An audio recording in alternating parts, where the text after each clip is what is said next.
Hello everyone.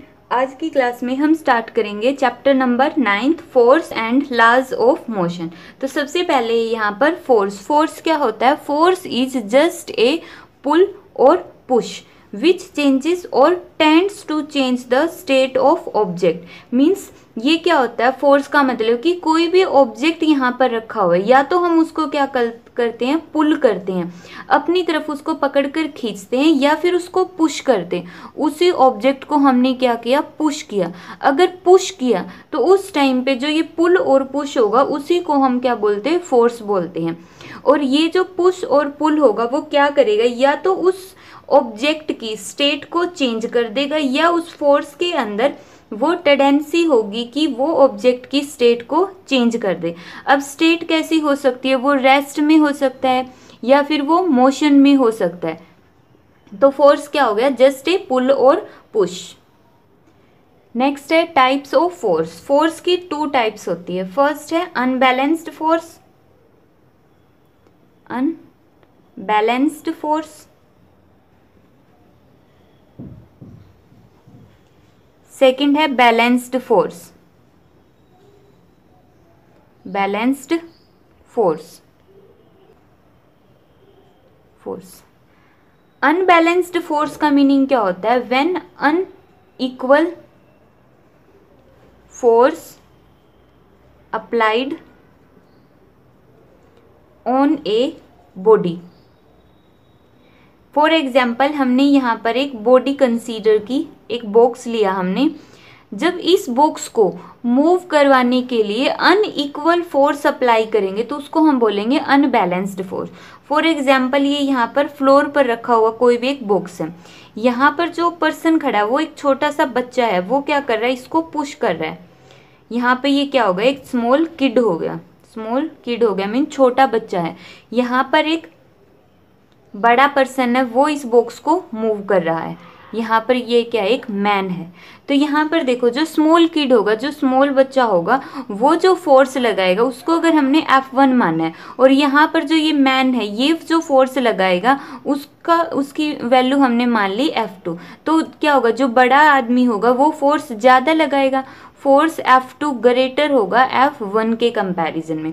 अब अगर force unequal है तो उसको हम क्या बोलते हैं, अनबैलेंस्ड फोर्स बोलते हैं। और जिस डायरेक्शन में फोर्स ज़्यादा होगा, बॉडी भी उसी डायरेक्शन में मूव करेगी। अब इस साइड से फोर्स ज़्यादा लग रहा है तो बॉडी के अंदर मोशन भी इसी साइड में आ जाएगी। तो अनबैलेंस्ड फोर्स क्या होता है, unequal force applied on a body. किसी भी बॉडी पर जब अनइक्वल फोर्स लगता है उसी को हम अनबैलेंस्ड फोर्स बोलते हैं। नेक्स्ट है बैलेंस्ड फोर्स। अब बैलेंस्ड फोर्स क्या होगा, बैलेंस्ड फोर्स का मतलब when equal force applied from both side. जब दोनों साइड से इक्वल फोर्स लगता उसको हम क्या बोलते हैं, बैलेंस्ड फोर्स बोलते हैं। अब जैसे यहाँ पर ले लिया, ये हमने दोनों साइड स्मॉल किड्स लिए, दोनों साइड स्मॉल किड है जो सेम फोर्स लगा रहे। अगर ये वाला F1 फोर्स लगा रहा है तो इस साइड से भी फोर्स लग रहा है F1। तो अगर दोनों फोर्स इक्वल हैं तो जितना पुश ये इस साइड करेगा उतना ही ये इस साइड पुश कर देगा, तो वो बॉडी मूव नहीं करेगी, बॉडी डज नॉट मूव, और वो बॉडी कैसी रहेगी, रेस्ट में रहेगी। तो बैलेंस्ड फोर्स क्या होता है, जब इक्वल फोर्स लगेंगे फ्रॉम बोथ साइड्स। जब दोनों साइड से इक्वल फोर्स लगे उसको बोलेंगे बैलेंस्ड, और जब दोनों साइड से अनइक्वल फोर्स लगे उसको हम बोलेंगे अनबैलेंस्ड फोर्स। तो ये थी फोर्स की दोनों टाइप्स। अब क्वेश्चन ये राइज होता है कि why body does not move itself, कि जैसे ये हमने बॉक्स कंसीडर किया था तो ये बॉक्स अपने आप मूव क्यों नहीं करता, इसके ऊपर फोर्स अप्लाई करने की ज़रूरत क्यों होती है। और अगर ये एक हैवी बॉक्स है तो इसको स्मॉल किड इसको मूव ही नहीं कर सकते, इसके लिए हमें ज़्यादा फोर्स की ज़रूरत पड़ेगी। तो ऐसा क्यों होता है, जैसे ही हमने बॉक्स को रखा तो इसके पीछे के 2 रीज़न होते हैं मूव ना करने के पीछे। फर्स्ट तो इसका वेट होगा, कि जिस भी एक पर्टिकुलर मास की ये जो बॉडी होती है वो बनी होती है, तो उस मास की वजह से उस बॉडी का क्या हो गया, वेट होगा। दूसरा हम बोलेंगे कि जो इस फ्लोर के बीच में, जो ये फ्लोर होगा, फ्लोर के बीच में और बॉक्स के बीच में एक फोर्स होगा जिसको हमने नाम दिया है फ्रिक्शनल फोर्स, फ्रिक्शनल फोर्स। तो वो जो फ्रिक्शनल फोर्स होगा वो इस बॉडी को अपने आप मूव करने से रोकेगा। उसके लिए हमने क्या करना पड़ेगा, यहाँ से हम क्या करेंगे, एक फोर्स अप्लाई करेंगे। जैसे ही हम इसको, जितना फ्रिक्शनल फोर्स होगा उससे ज़्यादा फोर्स से अगर इसको पुश करेंगे तो ही ये बॉडी किस में आएगी, मोशन में आएगी। फॉर एग्जाम्पल फ्रिक्शनल फोर्स अगर 10 न्यूटन है तो यहाँ पर हमें 10 न्यूटन से ग्रेटर फोर्स अप्लाई करना पड़ेगा, तभी ये बॉडी मोशन में आएगी। तो why body does not move itself, तो इसका रीज़न क्या होता है, उसका वेट, और दूसरा क्या होगा यहाँ पे फ्रिक्शनल फोर्स। तो इन दोनों की वजह से कोई भी बॉडी है वो अपने आप मूव नहीं करेगी। नेक्स्ट टॉपिक है first law of motion. First law of motion सबसे पहले किसने दिया था, गैलीलियो गैलाई ने। गैलीलियो गैलाई ने सबसे पहले क्या लिया, एक स्लोप ली इस तरह से, और उसने यहाँ पर एक बॉल रख दी, और उसने बोला कि जब इस बॉल को हम ऊपर से नीचे की तरफ मूव करवाएंगे तो ये बॉल, जैसे ही हमने इस बॉल को यहाँ पर रखा और फिर हमने इसको छोड़ दिया तो ये बॉल नीचे की तरफ मूव करेगी। अब यहाँ पर ये बॉल कैसे थी, रेस्ट में थी। जैसे जैसे ये बॉल नीचे की तरफ आएगी इसकी स्पीड क्या हो जाएगी, बढ़ जाएगी, और यहाँ पर इसकी स्पीड क्या होगी, मैक्सिमम होगी। फिर हमने यहाँ पे इसी तरह की एक और स्लोप बना ली इस तरह से। अब यहाँ वाला एंगल और यहाँ वाला एंगल क्या होगा, सेम होगा। अगर ये θ1 है तो ये भी क्या होगा, θ1। अगर दोनों का एंगल सेम है, अब ये क्या होगी, बॉल नीचे आएगी, यहाँ पर आई, स्पीड यहाँ तक आते आते बहुत ज़्यादा होगी, फिर क्या करेगी, ये बॉल ऊपर की तरफ जाएगी।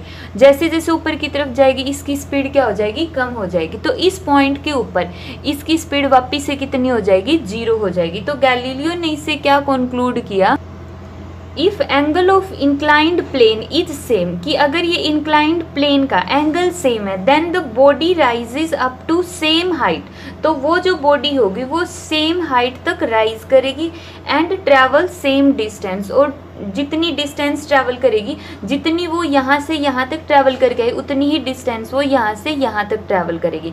मीन्स अगर एंगल सेम है तो हाइट भी सेम होगी और डिस्टेंस भी क्या होगी, सेम होगी। ये तो था इसका फर्स्ट केस, कब था, जब उसकी जो दोनों की दोनों स्लोप का एंगल क्या होगा, सेम होगा। अब सेकंड केस आता है जब एंगल सेम ना हो। सेकंड केस के अंदर हमने लिया θ1 इज ग्रेटर देन θ2, मतलब पहले ये जो इंक्लाइंड प्लेन था वो बिल्कुल सेम एंगल पर रखा था, अब हमने इसको थोड़ा सा नीचे कर दिया, हॉरिजेंटल कर दिया। जैसे ही हम इसकी स्लोप को, मीन्स इसके एंगल को डिक्रीज कर देंगे, अब क्या होगा, बॉल को सेम हाइट अटेन करने के लिए, अगर ये 5 मीटर की है यहाँ पर और यहाँ पर भी उसको 5 मीटर की हाइट अटेन करनी है, तो वो ज़्यादा डिस्टेंस ट्रैवल करेगी इसके कंपैरिजन में। तो ये था गैलीलियो का सेकंड पॉइंट कि if we decrease the angle of plane, अगर एंगल ऑफ प्लेन को हमने डिक्रीज कर दिया, then the ball moves larger distance to attain the same height, तो सेम हाइट को अटेन करने के लिए जो बॉल है वो लार्जर डिस्टेंस को मूव करेगी। अब हमने क्या किया, जब हम सेकंड की स्लोप को क्या कर देंगे, सेकंड के एंगल को कितना कर देंगे, 0 कर देंगे। मीन्स यहाँ से अब हमने क्या किया है, इसके एंगल को डिक्रीज करते गए और एक केस ऐसा आ गया जब ये क्या हो गई, 0 हो गई। तो उस केस में बॉल क्या होगी, मूव करती रहेगी, ये ऊपर से नीचे की तरफ आएगी और ऊपर से नीचे आने के बाद ये मूव करती रहेगी। कब तक मूव करेगी, जब तक वो सेम हाइट को अटेन नहीं कर लेती। अब वो तो एक हॉरिजेंटल फ्लोर पर मूव कर रही है, तो मीन सेम हाइट तो उसकी कभी भी अटेन नहीं होगी। तो इसका मीनिंग क्या होगा, सेम हाइट उसको मिलेगी नहीं, तो बॉल हमेशा कंटिन्यू रहेगी मूव करती। तो ये गैलीलियो ने सबसे पहले बोला था। तो गैलीलियो के अकॉर्डिंग क्या हो गया था इसकी डेफिनेशन, तो गैलीलियो गैलाई की जो डेफिनेशन थी वो क्या थी कि he stated that a object moves with a constant speed when no force act on them, जब तक उसके ऊपर कोई फोर्स एक्ट नहीं करेगा वो सेम स्पीड के साथ मूव करती रहेगी।